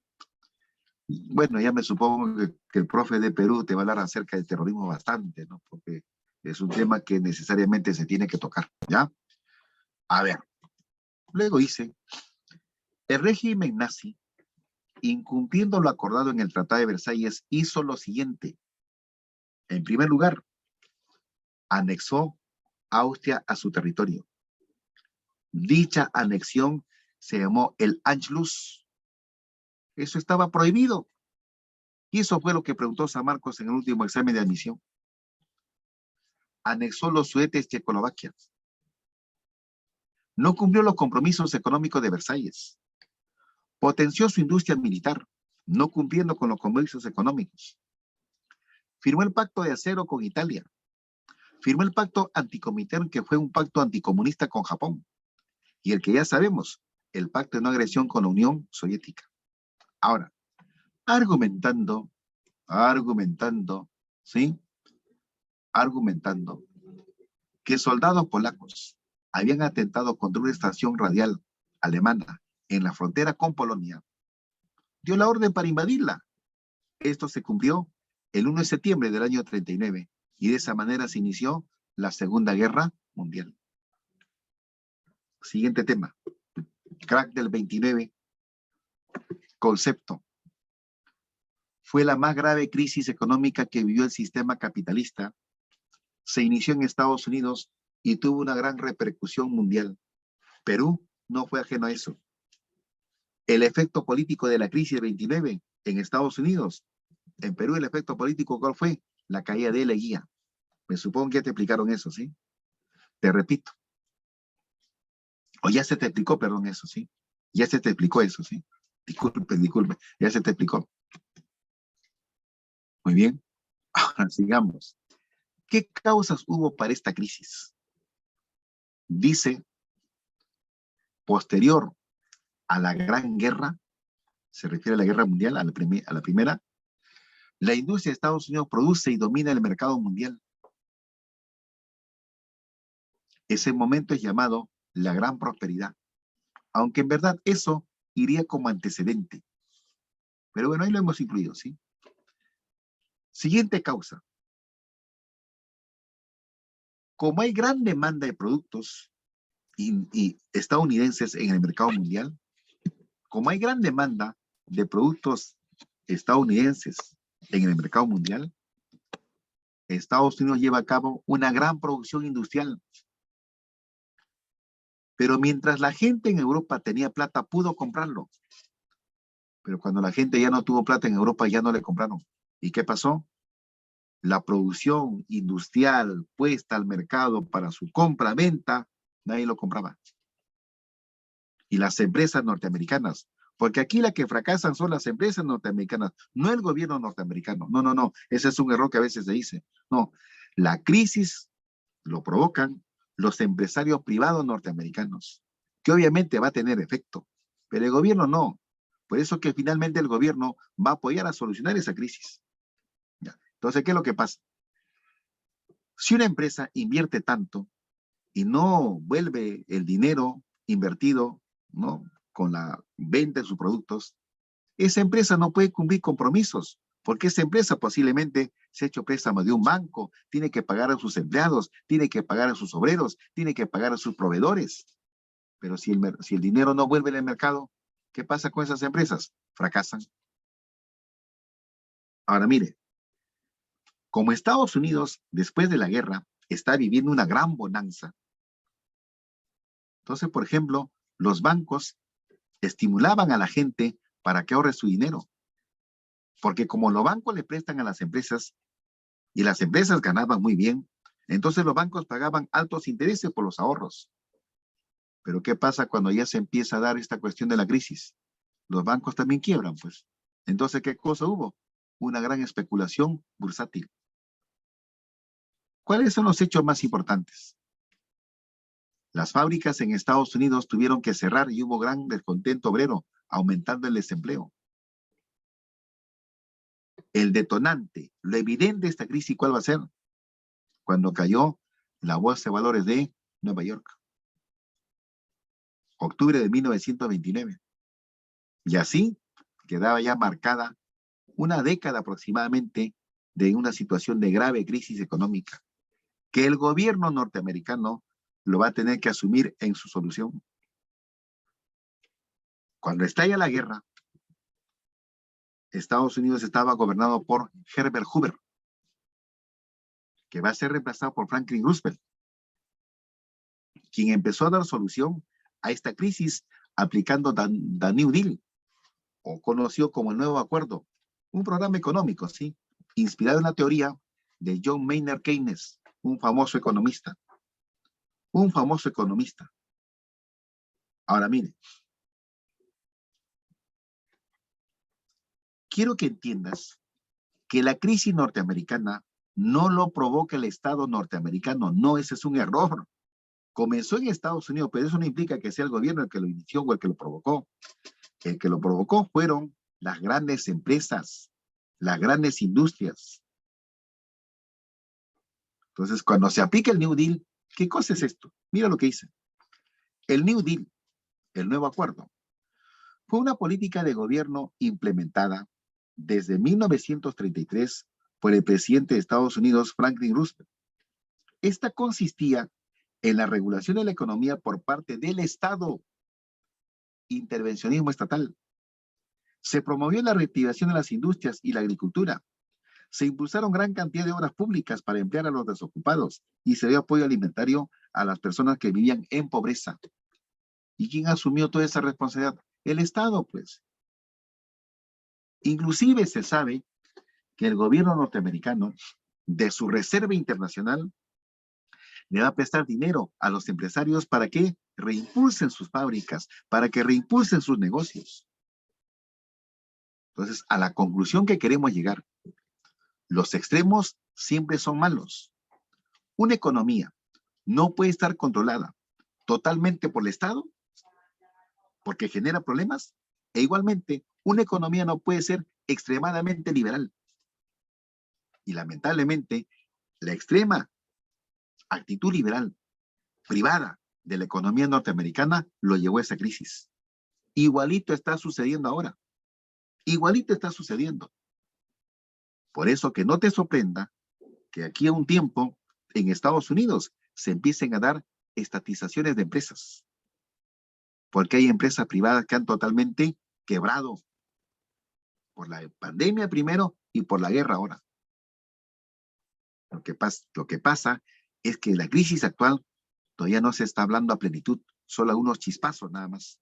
Pero quiero que sepas que así como nosotros ahorita estamos renegando porque ha subido el gas, ha subido el pan, el pollo, todo lo que quieras, y le culpamos al profesor Castillo, Estados Unidos está pasando igual, España está pasando igual, la crisis es mundial, y eso es lo que acá no nos quieren hacer entender, ya por obvias razones, ¿sí? Entonces, que no te sorprenda que en estos tiempos, no sé cuánto tiempo puede ser, en Estados Unidos se empiece a dar un proceso contrario a lo que pasó por acá. Fujimori privatizó, ¿te acuerdas? Que no te sorprenda que en Estados Unidos comiencen estatizaciones. Porque hay empresas, como te voy a repetir, que han quebrado y la única solución es que el Estado asuma la conducción de ellas. Increíble, ¿no? Pero es Estados Unidos. A ver, vamos a terminar el tema esto, permíteme 2 minutitos, ¿sí? La Guerra Civil Española. Mira, por eso como te vuelvo a repetir, los extremos son malos. Ni mucho control del Estado, ni mucha cuestión liberal. Tiene que haber un término medio. Por eso lo que se busca es un equilibrio económico. ¿Me entiende? De eso ya te va a hablar más el profesor de economía. ¿Ya? Vamos con la Guerra Civil Española, que se resume en lo siguiente. Concreto nada más para terminar. España es un país que está acostumbrado por tradición a tener gobiernos monárquicos. Desde cuando conocemos en historia España, España es monárquica. ¿Pero qué pasó? En los años 1930, aunque había comenzado ya un poquito más antes, pero hay un momento en que la monarquía se suspende y va a gobernar un partido, el partido falangista, que es como el nazismo en España. Ya, pero tras ellos viene un gobierno republicano de tendencia socialista. Entonces, ¿qué va a pasar? España está acostumbrada a gobiernos monárquicos, pero de pronto se establece una república socialista. A esa república socialista le van a declarar la guerra, ¿quiénes? Los que defienden a la monarquía y que se van a contagiar de ideas falangistas. Porque recuerda, si el falangismo es como el fascismo, es también anticomunista, es también antidemocrático, es también antisocialista. Entonces, ¿qué va a ocurrir?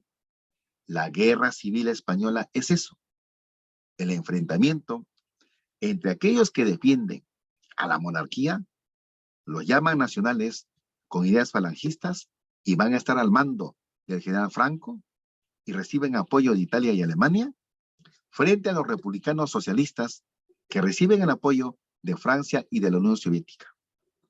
La guerra duró 3 años, 500,000 muertos, uno de ellos Federico García Lorca, y 3 millones de exiliados. La guerra lo ganó el bloque de los monárquicos o nacionales con el apoyo de Italia y Alemania, y tras la guerra, desde 1939 hasta 1975, se instauró la dictadura de Francisco Franco, un personaje dictador español que, por si acaso, gobernó su dictadura con el apoyo de la Iglesia Católica. La pregunta que he hecho San Marcos es, frecuentemente con respecto a esto, ¿quiénes se han enfrentado en la Guerra Civil Española? Suficiente, ¿sí? Muy bien, chicos. ¿Todo está dispuesto para qué? Para que la próxima semana, cuando reiniciemos nuestro comentario, el tema es la Segunda Guerra Mundial. ¿Sí? Muchas gracias por tu atención. Disculpe que me haya pasado 3 minutitos. Ya nos estamos viendo la próxima semana. ¿De acuerdo? Cuídense, chicos. O se han molestado con algún comentario. Si en algo me excedí, me disculpas, ¿ah? Simplemente era hacerte entender algunas cositas propias de la historia, ¿sí? Ya. Muy bien, chicos. Cuídense, cuídense. Hasta la próxima. Cuídense, El cuídense. profesor por la clase. Muy interesante. ¿Sí? Bien, Le manden un chicos. ratito los resúmenes, ¿sí? Corregidos Sí, y por favor. aumentados, ¿ya? No te Ya, preocupes. Hasta muchas la próxima. gracias. Hasta la próxima. Bien, chicos, recuerden que tenemos una clase más antes de nuestra charla del examen del día de hoy y a las 4 nuestro examen. Por favor, a los chicos que me están escribiendo sobre las dudas acerca del formulario, recordarles que todavía estamos en un proceso para implementar nuevas técnicas para seguir aprendiendo, y sobre el simulacro que se va a hacer de manera presencial, solamente me comunicaron que habría en un turno tarde.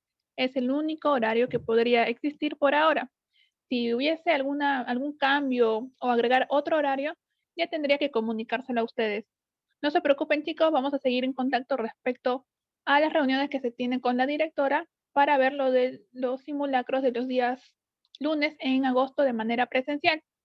Muy bien, chicos, nos despedimos, nos vemos en la siguiente clase. Tomen agüita, coman un pancito con algo y los espero en la siguiente clase de filosofía. Chau, chau, chicos.